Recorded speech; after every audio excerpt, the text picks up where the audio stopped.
চারটি প্রশ্নের মধ্যে অন্তত একটি প্রশ্নের উত্তর অবশ্যই কমেন্ট বক্সে লিখে জানিয়ে দেবেন, কারণ আপনাদের উত্তরের উপর নির্ভর করবে পরবর্তী পদক্ষেপ। প্রশ্নগুলি কি কি? নাম্বার ওয়ান, এই ভিডিওটি যথেষ্ট হেল্পফুল, ভালো লেগেছে। নাম্বার টু, ভিডিওটি কোনো কাজের নয়, একদম বেকার। নাম্বার থ্রি, এই ধরনের ভিডিও আরও বেশি করে চাই। আর নাম্বার ফোর, এই ধরনের ভিডিও একদম চায় না। সম্পূর্ণ ভিডিওটি দেখার পর এই চারটির মধ্যে যে কোনো একটি উত্তর আপনি অবশ্যই কমেন্ট সেকশনে লিখে জানিয়ে দেবেন। নমস্কার, আরও একটি নতুন ভিডিওয়ে আপনাদের স্বাগত জানাই। আমি শ্রী বিশ্বজিৎ। আজ আমার আলোচনার বিষয় মান্থলি প্রেডিকশন বা মাসিক রাশিফল ফেব্রুয়ারি মাস। আলোচিত রাশি মকর। রাশিফল একটি স্থূল বিচার। রাশিফল বলতে কি বোঝায়? অ্যাকচুয়ালি গোচরের গ্রহগত অবস্থানগত ফলকেই রাশিফল বলে। সুতরাং এখান থেকে স্থূল বিচার সম্ভব। সূক্ষ্ম বিচারের জন্য আপনার জন্মকুণ্ডলী প্রয়োজন। মকর রাশি বা মকর লগ্ন ফেব্রুয়ারি মাসের শুরুতেই বেশ কিছু পজিটিভ রেজাল্ট পেতে যাচ্ছে। তার কারণ কি? মেষ রাশির অধিপতি গ্রহ মাফ করবেন, মকর রাশির অধিপতি গ্রহ হচ্ছে শনিদেব। যে শনিদেব রাশির তৃতীয়ভাবে অবস্থান করে রয়েছে। স্বাভাবিক অর্থে তৃতীয়ভাবে শনি খুব একটা শুভ ফল প্রদান করে না, কিন্তু যেহেতু মকর রাশির অধিপতি গ্রহ হচ্ছে শনিদেব, সুতরাং শনির তৃতীয় অবস্থান আপনাকে কিছুটা হলেও অ্যাক্টিভ এই বিষয়টি করতে সাহায্য করবে। আপনার সাথে প্রচুর মানুষের যোগাযোগ তৈরি করবে এইরূপ নয়, কিন্তু এমন কোনো মানুষের সাথে আপনার সুসম্পর্ক তৈরি হবে যার সাহায্যে আপনি আপনার কেরিয়ারকে উন্নত করতে পারেন। দু একটা এমন কোনো মানুষের সাথে আপনার বন্ধুত্ব বা নতুন করে পরিচয় হবে যে আপনাকে পথ দেখাতে পারে। তৃতীয়ত, আপনার ভাই বোনের সাথে সম্পর্ক এটা কিছুটা হলেও মজবুত হতে যাচ্ছে। আপনি যদি ব্যবসা করে থাকেন এবং আপনার ব্যবসা ক্ষেত্রে যে কর্মচারী রয়েছে তাদের কাছ থেকে 100% ফিডব্যাক এটা পাওয়ার জায়গা, সেটিও লক্ষ্য করা যায়। কর্মক্ষেত্রে আপনার কাছে অপ্রত্যাশিত কোনো একটি সুযোগ সেটি চলে এলেও চলে আসতে পারে। এই যে আমি এতগুলি কথা বললাম, নির্ভর করছে আপনার ব্যক্তিগত জন্মকুণ্ডলিতে শনি কতটা স্ট্রং অথবা উইক হয়ে রয়েছে। কিন্তু শনি উইক থাকলে এর উল্টো ফল পাবেন। আপনার ব্যয় এটা বৃদ্ধি হতে পারে, আপনি কিছুটা অলস প্রকৃতির হয়ে যেতে পারেন। আপনার কাছে যে সুযোগ আসছে সেই সুযোগগুলিকে আপনি ঠিকঠাক কাজে লাগাতে পারছেন না। এই ধরনের ঘটনা আপনার জীবনে ঘটতে পারে। এই ঘটনাগুলি বেশি মাত্রায় আপনার জীবনে প্রভাব বিস্তার করবে যদি শনির দশা বা অন্তর্দশা চলে। তবে ফেব্রুয়ারি মাসের শুরুটা আপনার জন্য দুর্দান্ত। তার কারণ শুরুতে চতুর্গ্রহ যোগ এটি কিন্তু আপনার রাশির উপর অবস্থান করে রয়েছে। শুক্র, রবি, মঙ্গল এবং বুধ এই চারটি গ্রহ ফেব্রুয়ারি মাসের শুরুতেই আপনার রাশিতে অবস্থান করবে। এই চারটি গ্রহ এক এক করে আপনাকে কী ধরনের পজিটিভ অথবা নেগেটিভ রেজাল্ট দিতে পারে আস্তে আস্তে বর্ণনা করব। প্রথমেই যদি আমরা ধরে নিই, সেক্ষেত্রে মঙ্গল এখন কিন্তু উচ্চস্থ অবস্থায় আপনার রাশির উপর অবস্থান করে রয়েছে। 23 তারিখ অর্থাৎ 23শে ফেব্রুয়ারি পর্যন্ত মঙ্গল উচ্চস্থ অবস্থায় মকর রাশিতে অবস্থান করে থাকবে।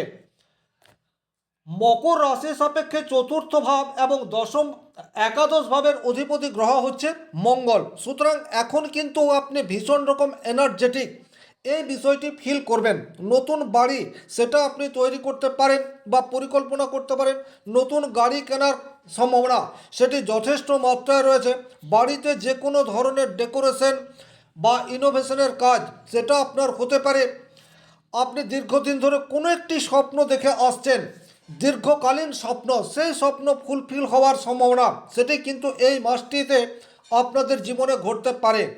আপনার মোটা অর্থের প্রয়োজন, কিন্তু আপনি ব্যাংকিং লোন নেবেন না।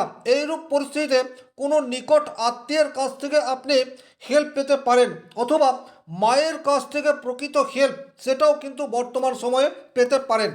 এখন যদি আপনারা ল্যান্ডের উপর ইনভেস্ট করেন, সেক্ষেত্রে কিন্তু ভবিষ্যতে ভালো রিটার্ন পাওয়ার জায়গা সেটি ডেফিনেটলি দেখতে পাওয়া যায়। কর্মক্ষেত্রে স্থায়িত্ব সেটি কিন্তু মঙ্গলের জন্য আপনাদের চলে আসতে পারে। যারা ব্যবসা করছেন তাদের ব্যবসা ক্ষেত্রে প্রচুর উন্নতির সুযোগ সেটি কিন্তু মঙ্গলের জন্য হতে পারে। নতুন নতুন আইডিয়া পরিকল্পনা সেটি আপনারা গ্রহণ করতে পারেন, আর সেগুলিকে বাস্তবায়িত করার মধ্যে দিয়ে আপনার প্রকৃত উন্নতি সেটা কিন্তু মঙ্গলের জন্য হতে পারে। ব্যক্তিগতভাবে আপনার জন্মকুণ্ডলিতে মঙ্গল যদি শক্তিশালী থাকে, সেক্ষেত্রে হঠাৎ করে বিবাহ যোগ সেটি কিন্তু আপনার জীবনে চলে আসতে পারে, কারণ মঙ্গলের সপ্তম দৃষ্টি আপনার সপ্তম ভাবের উপর পড়ছে। লাইফ পার্টনারের কাছ থেকে কিছু গিফট পাওয়ার প্রবাবিলিটি সেটাও কিন্তু আপনার বর্তমান সময়ে দেখতে পাওয়া যায়। তবে এই মঙ্গলের ঘাতক দৃষ্টি আপনার অষ্টম ভাবের উপর পড়ছে। ব্যক্তিগতভাবে আপনার জন্মকুণ্ডলিতে যদি প্রবল মাঙ্গলিক দোষ থাকে, সেক্ষেত্রে কিন্তু যে কোনো ধরনের সিদ্ধান্ত নেওয়ার আগে একটু চিন্তা ভাবনা করবেন। বাক্যের মধ্যে উগ্রতার প্রকাশ এটিকে যতটা সম্ভব কন্ট্রোল করতে হবে। শ্বশুর বাড়ির সাথে বড় কোনো ডিসিশনে আসবেন না, কারণ এখানে গোলযোগ তৈরি হওয়ার একটি প্রবাবিলিটি সেটা তৈরি হয়ে রয়েছে। এরপর শুক্রদেব আপনার মকর রাশির জন্য অত্যন্ত যোগকারক গ্রহ। এই শুক্র আপনার রাশির উপর 6 ফেব্রুয়ারি পর্যন্ত থাকছে। প্রেমের ক্ষেত্রে কিছুটা মধুরতা আপনারা আশা করতে পারেন। যারা সিঙ্গেল রয়েছেন, শুক্রের প্রভাবে আপনাদের নতুন পার্টনারের সান্নিধ্য লাভ এটা আপনারা পেয়ে যেতে পারেন। দাম্পত্য জীবনে মধুরতা এটি কিন্তু চলে আসতে পারে। ছোটোখাটো বিষয় নিয়ে আপনাদের মধ্যে একটা গোলযোগ তৈরি হয়ে রয়েছে, কিন্তু ফেব্রুয়ারি মাসের শুরুতেই আপনারা নিজেরাই নির্ধারণ করলেন আপনাদের যে গোলযোগ সেটার আদতে কোনো ভিত্তি নেই, এটি কিন্তু শুক্রের জন্য চলে আসতে পারে। হায়ার এডুকেশনের সাথে যারা যুক্ত রয়েছেন, বিশেষ করে কম্পিউটার ওরিয়েন্টেড এডুকেশনের সাথে যারা যুক্ত রয়েছেন, বা শেয়ার মার্কেট ওরিয়েন্টেড পড়াশোনা যারা করতে চাইছেন, বিদেশে গিয়ে যারা পড়াশোনা করতে চাইছেন, তাদের জীবনে কিন্তু ফেব্রুয়ারি মাসের শুরুটা দুর্দান্ত হতে যাচ্ছে, এ বিষয়ে কোনোরূপ ডাউট নেই। শুক্র আপনার একা রাজযোগকারী গ্রহ, সেই শুক্র আপনার রাশির উপর অবস্থান করে থাকবে। কর্মক্ষেত্রে একটা স্থায়ী পরিবর্তন সেটি কিন্তু আপনার জীবনে চলে আসতে পারে, বা এই সময়ে আপনার নেওয়া সিদ্ধান্ত সেটি অদূর ভবিষ্যতে আপনার কোম্পানিকে অনেক উচ্চতায় তুলে দিতে পারে। অর্থাৎ এখন আপনি অনেক বেশি ক্রিয়েটিভ হয়ে যেতে পারেন। আপনার সিদ্ধান্ত নেওয়ার ক্ষমতা এবং কর্মদক্ষতা আপনার কলিগদেরকে অনুপ্রাণিত করতে পারে। কোনো বড় দায়িত্ব সেটিও কিন্তু বর্তমান সময়ে আসতে পারে। যদি এইরূপ ঘটনা ঘটে, সেক্ষেত্রে কিন্তু সেই দায়িত্বকে পালন করার ক্যাপাবিলিটি, আপনার রিপ্রেজেন্টেশন, কথা বলার ধরন, কমিউনিকেশন স্কিল এগুলি কিন্তু বর্তমান সময়ে অনেক বেশি শক্তিশালী থাকছে। এরপর এই শুক্র 6 তারিখের পর থেকে আপনার রাশির দ্বিতীয়ভাবে অবস্থান করবে। ফাইন্যান্স এই জায়গাটি কিন্তু তখন অনেক বেশি ইনক্রিজ হওয়ার জায়গা সেটি তৈরি করে দেবে। এমন কোনো সোর্স থেকে আপনার অর্থ চলে আসতে পারে যেটা আপনি কল্পনা করেননি, বা ফ্যামিলির কাছ থেকে আপনার কোনো অর্থ প্রাপ্তির সম্ভাবনা সেটি কিন্তু বৃদ্ধি পেতে পারে। আপনার বাক্যের মধ্যে কোমলতা এই বিষয়টি কিন্তু ডেফিনেটলি ফেব্রুয়ারি মাসের সেকেন্ড উইক থেকে বা 6 তারিখের পর থেকে ইনহ্যান্স হতে যাচ্ছে। এরপর যে গ্রহটিকে নিয়ে আলোচনা করব সেই গ্রহটি হচ্ছে বুধ। এই বুধ কিন্তু 4 ফেব্রুয়ারি পর্যন্ত আপনার রাশির উপরই অবস্থান করবে। মকর রাশির সাপেক্ষে বুধ হচ্ছে আপনার ভাগ্যের অধিপতি এবং ষষ্ঠ ভাবের অধিপতি। এখন কিন্তু আপনি অনেক বেশি ফোকাসড এই বিষয়টি হয়ে যাবেন।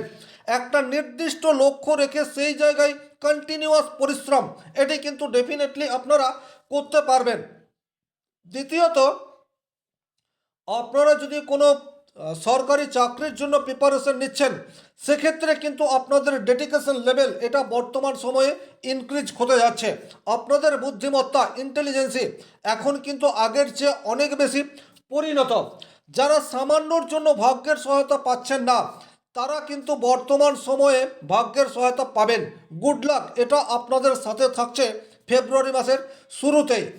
তারপর অর্থাৎ 4 তারিখের পর যখন এই বুধ আপনার দ্বিতীয়ভাবে চলে যাবে, তখন কিন্তু ব্যবসা ক্ষেত্রে যারা ব্যবসা করছেন তাদের কাছ থেকে ভালো প্রফিট হওয়ার জায়গা সেটি তৈরি হয়ে যাবে। কর্মক্ষেত্রে একটি আপনার অনুকূলে পরিবর্তন সেটি কিন্তু ফেব্রুয়ারি মাসের দ্বিতীয় সপ্তাহে লক্ষ্য করা যায়। এই পরিবর্তন হতে পারে বসের সাথে আপনার সম্পর্ক অনেক বেশি স্ট্রং হয়ে গেল, অথবা এমন কোনো পজিটিভ পরিবর্তন যার ফলে আগামী দিনে আপনি সুবিধা পেতে পারেন। এই ধরনের একটা কর্মক্ষেত্রে স্থায়ী অথচ পজিটিভ পরিবর্তন সেটা ফেব্রুয়ারি মাসের 2 তারিখে চলে আসতে পারে। তবে একটা কথা খেয়াল রাখবেন, বসের সাথে সম্পর্ক সেটি কিন্তু আপনাকে স্ট্রংলি রাখার চেষ্টা সেটি ডেফিনেটলি করে যেতে হবে, কারণ আপনাদের রাশির উপরে রবি সে অবস্থান করে রয়েছে। এখন আপনি যে সিদ্ধান্ত নেবেন সেই সিদ্ধান্ত আগামী মার্চ এপ্রিল মাসে আপনার প্রমোশনের জন্য অত্যন্ত পজিটিভ ইম্প্যাক্ট ফেলতে পারে। সুতরাং কর্মক্ষেত্রে আপনার দায়িত্ব, ডেডিকেশন এটা আপনাকে বাড়াতে হবে। আর এই দায়িত্ব নেওয়ার ক্ষমতা আপনাকে কিন্তু অদূর ভবিষ্যতে কর্মক্ষেত্রে ভালো সুবিধা সেটি ডেফিনেটলি দিতে পারে। এরপর যে গ্রহটিকে নিয়ে আলোচনা করব সেই গ্রহটি হচ্ছে আপনার রবি। দেখুন, রবি হচ্ছে আপনার অষ্টমপতি, সেই রবি আপনার লগ্নে অবস্থান করে রয়েছে। আপনার পার্সোনালিটি এখন অনেক বেশি হাই হবে। তবে একটা কথা খেয়াল রাখবেন, যেহেতু রবি অষ্টমপতি হয়ে আপনার লগ্নে অবস্থান করছে বা মকর রাশির উপর অবস্থান করছে, আপনি অনেক বেশি ইগোয়েস্টিক হয়ে যেতে পারেন। তুচ্ছ তাচ্ছিল্য করার প্রবণতা সেটি কিন্তু আপনার মধ্যে ইনহ্যান্স হয়ে যেতে পারে। কিছুটা অহং এই বিষয়টি আপনার মনের মধ্যে আসতে পারে। এগুলিকে কিন্তু ডাইভার্ট করতে হবে। আপনার সম্পূর্ণ ফোকাস সেটি যেন আপনার কর্মের প্রতি থাকে, কারণ এই মুহূর্তে আপনি আপনার পার্সোনালিটি, ব্যক্তিত্ব নিয়ে অনেক বেশি সজাগ এই বিষয়টি হতে পারেন। এটার প্রয়োজনীয়তা রয়েছে, কিন্তু তার সাথে এটাও খেয়াল রাখবেন আপনার যে দায়িত্ব সেই দায়িত্বকে কিন্তু যথাযথভাবে পালন করা সেটি আপনার একান্ত কর্তব্য। আর যেহেতু আপনার রাশির উপরে চতুর্গ্রহ যোগ তৈরি হয়ে রয়েছে, সুতরাং কোন গ্রহের দশা চলছে সেটি আপনার অত্যন্ত গুরুত্বপূর্ণ। আপনি যে কোনো সিদ্ধান্ত নিন না কেন সেই সিদ্ধান্তকে একটু চিন্তা ভাবনা করার পর সিদ্ধান্ত নেবেন, সেক্ষেত্রে কিন্তু অদূর ভবিষ্যতে ভালো সুবিধা আপনি পেতে যাচ্ছেন। মকর রাশির দ্বিতীয়ভাবে রাহু অবস্থান করে রয়েছে। এই রাহু কিন্তু হঠাৎ অর্থপ্রাপ্তি এই বিষয়টি ঘটিয়ে দিতে পারে। যদি বর্তমান সময়ে আপনি রাহুর দশা বা অন্তর্দশার মধ্যে দিয়ে যাচ্ছেন, সেক্ষেত্রে আকস্মিক অর্থ প্রাপ্তির একটি সম্ভাবনা সেটি কিন্তু তৈরি করতে পারে। তবে হ্যাঁ, কিছুটা হলেও কপটতার অবলম্বন এটি আপনি করে ফেলতে পারেন। বাক্যের মধ্যে উষ্মা এই বিষয়টি আপনার প্রকাশ হয়ে যেতে পারে। এই জায়গায় কিছুটা হলেও সতর্কতা অবলম্বন করে চলতে হবে। দাম্পত্য জীবনে কোনো কারণ নেই কিন্তু শ্বশুরবাড়ির সাথে সম্পর্কের অবনতি এই বিষয়টিও কিন্তু বর্তমান সময়ে ঘটতে পারে, কারণ মকর রাশির অষ্টমভাবে কেতু অবস্থান করে রয়েছে। এই কেতু আপনাকে কিছুটা ইলুশনের মধ্যে রাখতে পারে, মনের মধ্যে কিছুটা সন্দেহ এই বিষয়টি ফিল করিয়ে দিতে পারে। চর্মরোগ বা স্কিনের সমস্যা সেটি চলে আসতে পারে, অথবা গোপন কোনো শারীরিক অসুস্থতা এখন প্রকাশ পেতে পারে। সুতরাং কিছুটা সাবধানতা অবলম্বন করে চলতে হবে। ওভারঅল এই ছিল মকর রাশির ফেব্রুয়ারি মাসটি কেমন যেতে পারে তার একটি সার্বিক আলোচনা। ভিডিওটি ভালো লাগলে অবশ্যই লাইক করার সাথে সাথে হেল্পফুল এই কমেন্টটি অবশ্যই লিখবেন। আর যদি খারাপ লাগে সেই ক্ষেত্রেও আপনারা কমেন্ট বক্সে আপনাদের অভিপ্রায় সেটি লিখে জানিয়ে দেবেন। শনি মহারাজের কৃপায় আপনাদের প্রত্যেকের মনস্কামনা পূর্ণ হোক এই আশা রেখে আজকের ভিডিও এখানে শেষ করছি। ভালো থাকুন, সুস্থ থাকুন, ধন্যবাদ।